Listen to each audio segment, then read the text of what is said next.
Hi guys, Adam again. In this video I'm going to describe the article database area. So this is where you enter in the information and this is also where you interact with it, some of it, if you don't want to do the advanced search. So I'm going to go through a lot of features here. The first is you'll notice all this stuff at the top, and for me when I'm entering in information, I don't like having all this stuff at the top. You'll notice it's kind of fixed there. I did that on purpose so that I can see the search results and the criteria I filtered as I scroll through papers. But when I'm entering in information, it gets annoying. So all this stuff is grouped together, and these numbers on the side or the minus sign over here on the left, if you click on number 1, it'll collapse everything. And it makes it easier. I can see more stuff and get to the bottom and type in more information here. So how this works, I'll go over that in a second.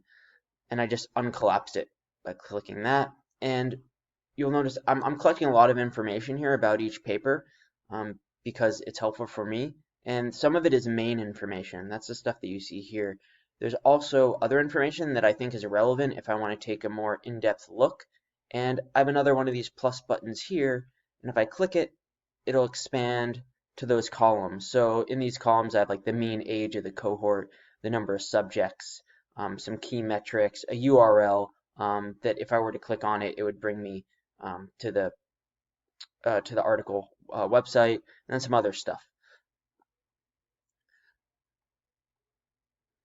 Now, this is a lot of stuff here, but the way that this works is you can create slicers in this table. And these are the ones that I chose. These are based on the columns that I have up here. So you'll notice paper type is one. One of my columns is paper type. That's important to me. And what this allows me to do is I can click on these things and it'll filter down my results. So if I'm just looking for review papers. Now notice I have some formula in here too that tell me, well, there are 3 review papers. There are 47 total papers in this database, and I can see my 3 review papers here. And then if I wanted to further filter this down, maybe I just want to look at RPE. Now I only have 2 results. And that's how you use these to filter information. The way that you get rid of these filters is that you click on the X here. That's the easiest way to do it. Click on the X here, and you'll notice that now all my papers are in this list. And what happens is when you click on one filter, if you'll notice that these boxes are really full, but if I click on older here, I know I don't have many papers on older athletes.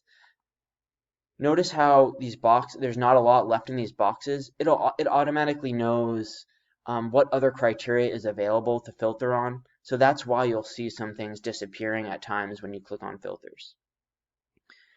So that's how you narrow down this list to get what you're looking for. If you just want, sometimes I like to have a big, like a list of things. Like let's say I want a list of, I don't know, things on college athletes. But at the same time, I'm particularly interested in, for whatever reason, elite level athletes. Like I need them to be segregated, but not necessarily filtered, or just narrow down the filter search to that.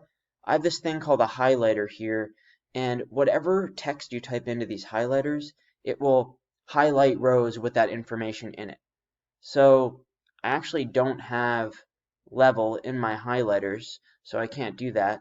But for sport, let's say for whatever reason I'm interested in soccer, I could even just type in SOC, and if I click enter, now you'll notice that this sport is soccer, or it has SOC in its name, so that's highlighted.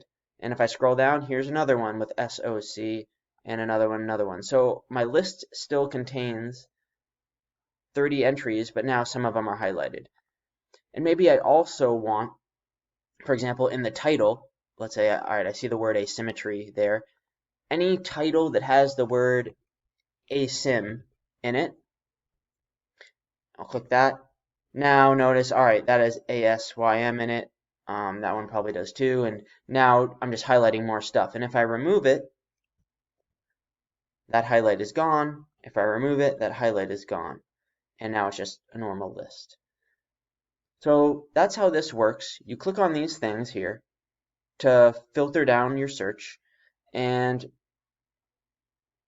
And you can highlight certain things by typing in text for each of these columns. And if Excel finds that text within the column that you're typing it for, this is for the author column, this would be for the title column, then it will highlight that row. And in the next video, I'll explain the advanced search.